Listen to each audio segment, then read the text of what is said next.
কিনা, জুলুস করা যাবে কিনা, জুলুস করা যাবে কিনা, এই মশলার সমাধান অবশ্যই করবেন।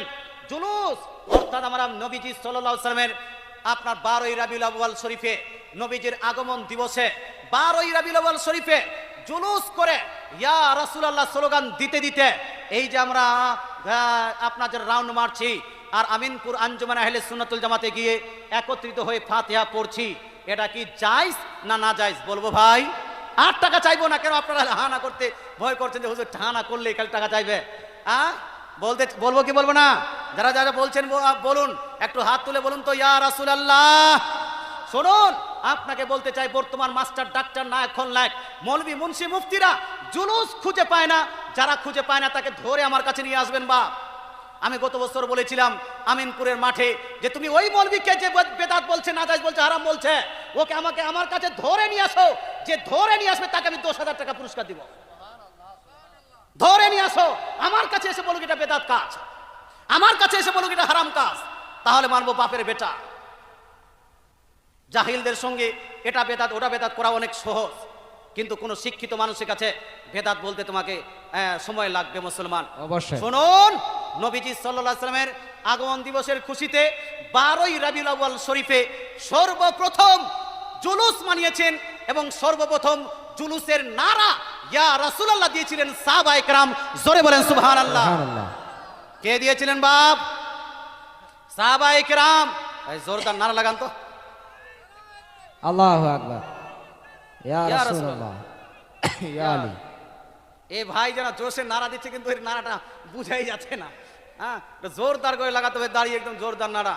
এই মুসলমান, আপনাকে বলতে চাই, এবার আপনি বলবেন হুজুর খালি ফাঁকিবাজি করলে হবে না, দলিলটাও লাগবে যে প্রথম সাহাবায়ে কেরাম কি করে কোথায় জুলুস করলেন। শুনুন, আপনাকে বলতে চাই, সহিহ মুসলিম শরীফ, আপনি জুলুসে যাবেন কি যাবেন না আমি আপনাকে বলতে যাব না। আহলে হাদিস ভাইরা জুলুসে যায় না, আমি তাকে গালি দিতে যাই না। দেবন্দী ভাইরা যা আপনার কি বলছে জুলুসে যায় না, আমি তাকে গালি দিতে যাব, তার ইচ্ছা যাবে কি যাবে না।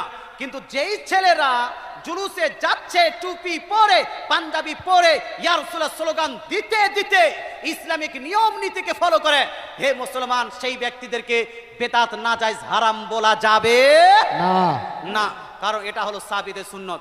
কোথায় লিপিবদ্ধ আছে শুনুন, আমরা হলাম সুন্নি মুসলমান, কোরআন হাদিস যেই দিকে, সুন্নি মুসলমান সেই দিকে, দয়ার নবী যেই দিকে, সুন্নি মুসলমান সেই দিকে।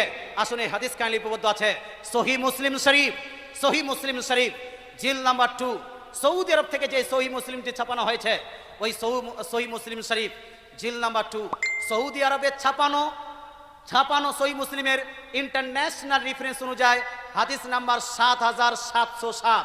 কত নাম্বার হাদিস? এই যুবক মনে রাখতে হবে, কত নাম্বার হাদিস? 7707 মধ্যে আবু হুরায়রা রাদিয়াল্লাহু তাআলা আনহু, বিখ্যাত সাহাবী, সবথেকে বেশি হাদিস বর্ণনাকারী সাহাবী, বলেন কি বলেন?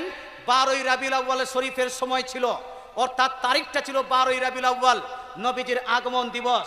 সেই দিবসে মদিনার আপনার আকৃতি কি রকম ছিল?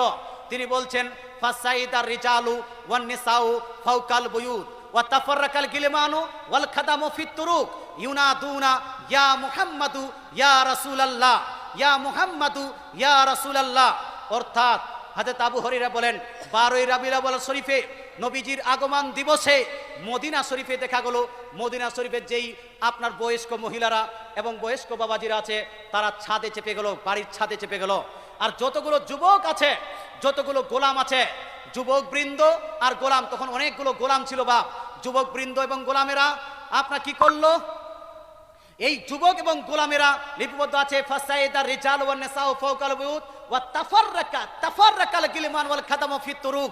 যুবক বৃন্দরা এবং গোলামেরা মদিনার অলিতে গলিতে জুলুস বার করলেন। জোরে বলেন সুবহানাল্লাহ।